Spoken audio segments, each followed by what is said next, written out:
Hello and welcome to this week's overview of our writers. I'm not going to be providing any background information about these three men because I have given you links to three wonderful documentaries about their lives. To the left is William Faulkner. In the middle is Ernest Hemingway, looking very outdoorsy as he often does in his photographs. And then to the right is F. Scott Fitzgerald, and he's looking dapper, probably wearing a Brooks Brothers tweed. In this screen, I wanted to give you a sense of their dates. You'll see that Fitzgerald died quite young. Faulkner and Hemingway have almost exactly the same dates, very similar. World War I is an event that shaped their lives and very much affected all three men. All three men wanted to serve in the war. Hemingway was the only one that got overseas, and he served in the ambulance corps and suffered a severe injury. Faulkner wanted to join the army but was too short, so he went up to Canada and enlisted in the Canadian Air Force, but the war ended before he could be sent anywhere. And the same thing with Fitzgerald. Although he was in the army, he was never deployed because the war ended. In terms of their status as writers, all three are considered just iconic figures in American literature, and all three are known for their novels, though their short stories are certainly important also. Fitzgerald has come down to us as someone of a kind of a mythic quality, and I'll talk more about that in a minute. In terms of his writing, he's a prose writer who is often, at his best, poetic with wonderful metaphors and images. Faulkner was very much broke with tradition. He did a stream of consciousness often in his novels. Used multiple narrative perspectives when he was writing, and in fact, they could make his novels somewhat difficult to follow. Ernest Hemingway, of course, is celebrated for his clarity, his straightforward style that one might even consider being a modest style, really, unadorned. I love some of his quotes about his own writing. He said that a writer's style should be, quote, direct and personal. Imagery should be, quote, rich and earthy. And really, the best writers are those who are vigorous. So he kind of has come down to us as someone with a quote unquote manly style. All right, F. Scott Fitzgerald, let's start with This Side of Paradise, which was at the time considered in 1920 almost like a shocking novel. It really laid bare the young men and women of the jazz age, women that cut their hair short and wore short skirts, the flappers. And he based much of this novel on his days at Princeton. His next novel continued in that vein, The Beautiful and the Damned, about a couple living in the kind of jazzy society in New York City, drinking hard, partying hard, wealthy, not having to hold a job, the kind of idle rich. And it really cemented his reputation himself as this kind of celebrity figure. He and his wife, Zelda, who was also famous, they would ride cabs on the top of cabs, on the roofs of cabs in New York. They danced in fountains. They went to lavish parties. They drank hard. Eventually, even these two settled in Paris to kind of try to sober up.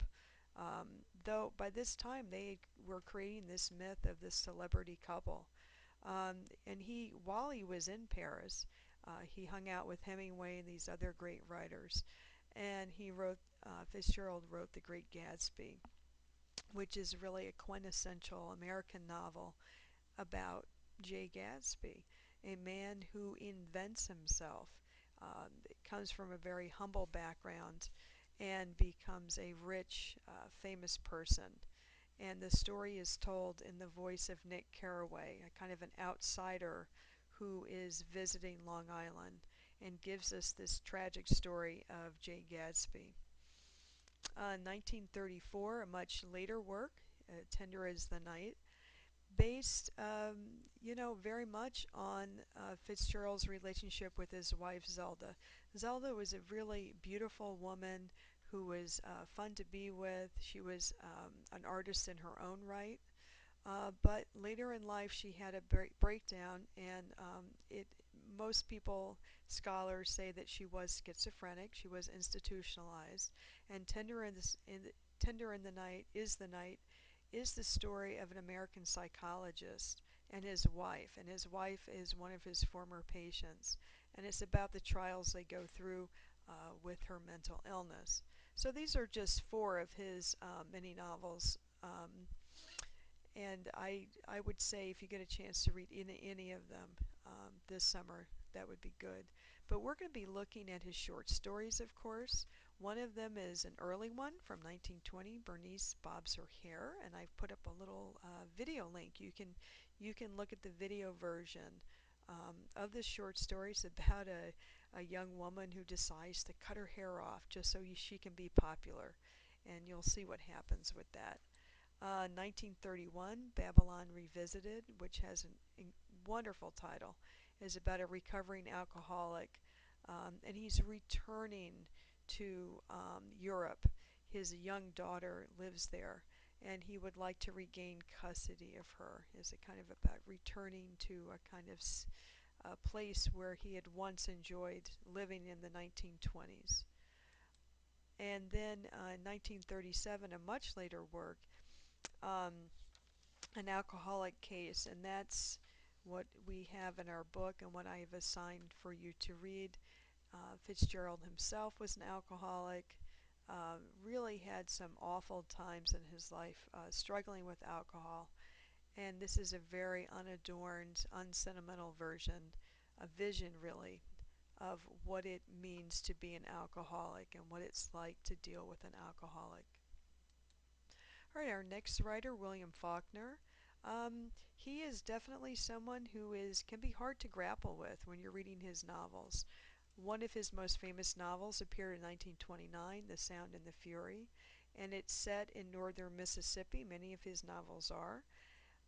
It is about the Compson family, and the family, wrote quite a bit about this imaginary family. We see one of the characters, Quentin, in That Evening Sun, the short story that we're reading, but he helps to narrate this novel along with his brothers, Benji and Jason. And it's a very kind of complex novel, difficult to follow. And some of the themes are quite gothic in terms of the violence. There's incest, there's things that are dark, but it's sometimes also kind of humorous. And in that vein, As I Lay Dying is certainly a novel that is a Southern Gothic. It's darkly humorous. It is about the death of now the main character, Addie Bundren, and then how her journey then to the cemetery. Very kind of innovative narrative techniques that Faulkner uses. He has narration by in this novel 15 different voices, so you can imagine at times it becomes difficult to follow the actual narrative. Light in August is looks again at three different threads, three different stories of three different characters, and he manages to weave them together. Now, Absalom, though any of these could be considered a masterpiece, I think perhaps this, I would categorize this as his masterpiece. It is the tale of Thomas Sutpen, who is someone who has worked his way, who has become wealthy. He was a poor person and becomes wealthy and marries into a respectable family, but it's a tragedy. His own ambition and his extreme need to control his family brings about not just his ruin, but the ruin of his entire family. So Faulkner definitely is not a light or easy read, but he is well worth delving into. Now, the two short stories that we're looking at are, in contrast to these novels, very easy to follow, and the narrative voice is a single narrative voice, and we don't have any trouble with that. We get a portrait of the South, though, in both of these. And that evening sun is absolutely fascinating, especially when you think about the themes of race and class.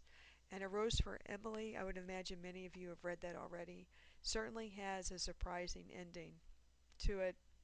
And it does have a little sense of, definitely a sense of dark humor. Okay, Ernest Hemingway, again, someone I'm sure that whom you've read. I'm sure you've read at least one of his novels. 1926, The Sun Also Rises, is it's about Americans living abroad, Americans living in Europe in the 1920s. The principal character is Jake. Jake is a journalist, and the leading female character is really an iconic American literary character, Lady Brett Ashley, who is the widow of a British officer who was killed in World War I. Farewell to Arms. I remember reading this in high school and just absolutely loving it. It's a sad story of a American officer and a British Army nurse, and Hemingway called it his Romeo and Juliet with its tragedy. For Whom the Bell Tolls is an interesting look, fictionalized account of a man in the Spanish Civil War, and The Old Man and the Sea, uh, published much later in 1952, and this book is widely read in high school, I think, because it's short. It's about Santiago, an old Cuban fisherman who's having a battle with a huge fish, this enormous marlin, and he is somebody that critics say, here's a critic, Philip Young, if I can find this quote here. Yeah, here it is. It says that he is a, quote, simple man capable of decency, dignity, and heroism. And you know, the battle with the fish is seen as heroic. And Young points out that this character, this hero of The Old Man in the Sea, is very much a Hemingway hero, a man who has, quote, unquote, grace under pressure, which is what Hemingway so admired. Is A Soldier's War.